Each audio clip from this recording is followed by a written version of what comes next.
Hi everyone, welcome back to my channel. My name is Gina Marie Agderian.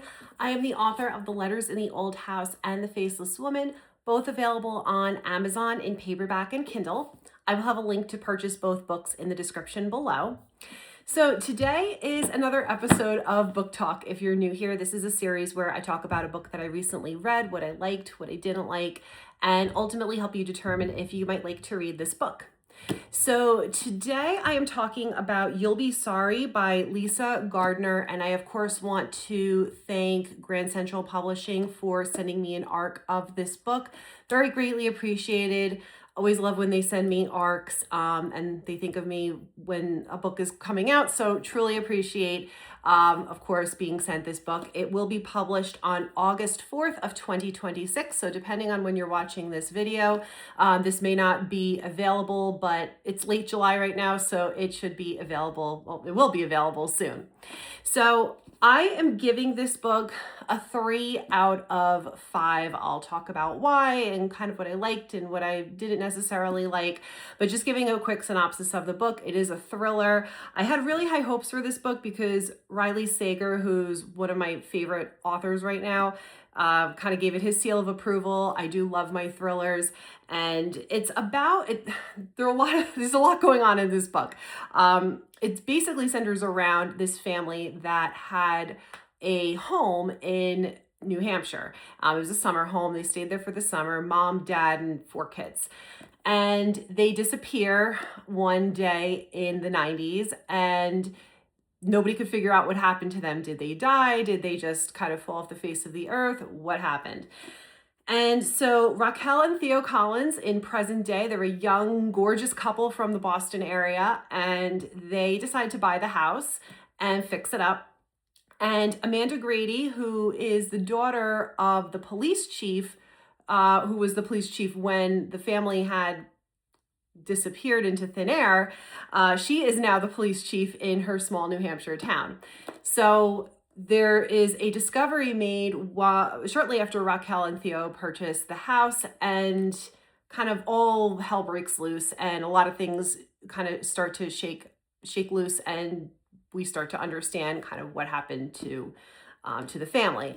So I kept reading because I wanted to know what happened to the family, and you do find out what happens at the end. No spoilers in this review ever, but just as a heads up, you do find out what happened to them.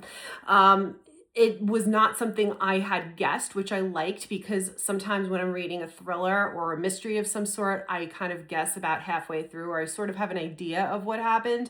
But this kind of totally blindsided me, which really was good. I always love being surprised at the end and really guessing towards the end, and I really liked it.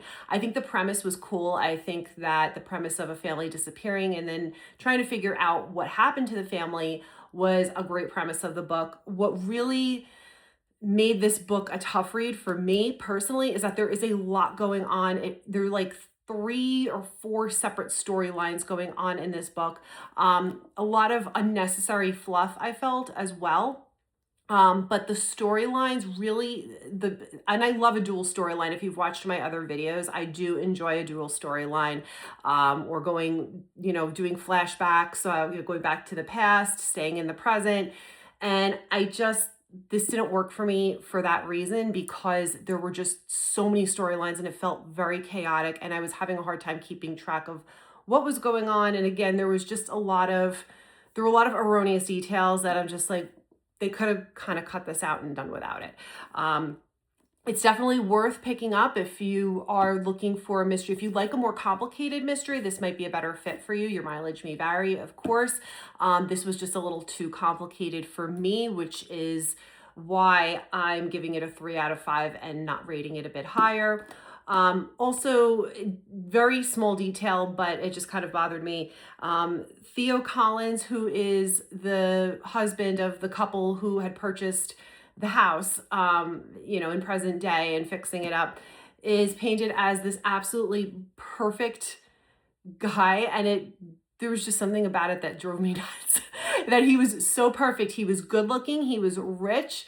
He was nice. He was funny. Like he has no flaws. And I just was kind of a little like, all right, this guy's got to have something wrong with him, because everybody has something wrong with them. So just kind of a little, the character development on him was not great. But again, if you like a more complicated mystery, this would definitely be a great fit for you. If you like kind of a little more chaos in your stories, I personally don't, which is again why this did not work as well for me as some other thrillers. So Lisa Gardner, You'll Be Sorry, again, publishing date of August 4th of 2026. Thank you once again to Grand Central Publishing for sending me this book to review. Let me know in the comments if this is on your TBR or if you have read this book. And as always, guys, happy reading.